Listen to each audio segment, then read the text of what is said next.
Facebook আইডির বিরুদ্ধে 2 মাস আগেই থানায় সাধারণ ডায়েরি জিডি করেছিলেন ব্যারিস্টার সৈয়দ সাইদুল হক সুমন। এছাড়া এ বিষয়ে ঢাকা মহানগর পুলিশের ডিএমপি সাইবার ক্রাইমেও অভিযোগ করেছিলেন তিনি। জিডি ও অভিযোগ ব্যারিস্টার সুমন ভুয়া আইডির ব্যবহার বন্ধ আবেদন করেন।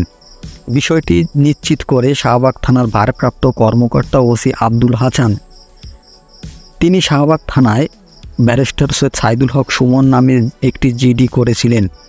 আমার বিষয়টি খতিয়ে দেখছি।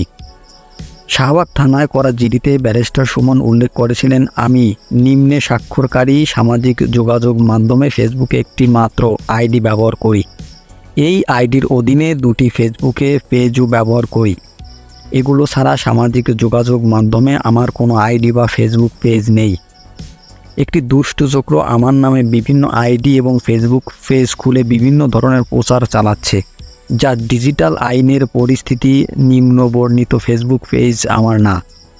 এই মর্মে 4টি আইডির তালিকা জমা দিন। জিডিতে সুমন উল্লেখ করেন, আমার অজ্ঞাতসারে অন্য কোনো আইডি বা ফেসবুক পেজ থাকলে সেগুলো ডিএক্টিভভুক্ত করে প্রয়োজনীয় ব্যবস্থা গ্রহণের জন্য অনুরোধ করা হচ্ছে। এছাড়া ব্যারিস্টার সুমন নামে করা ভুয়া ফেসবুক আইডির বন্ধে ডিএমপির সাইবার ক্রাইম কর্তৃপক্ষ বিটিআরসিকে চিঠি দিয়ে জানায়।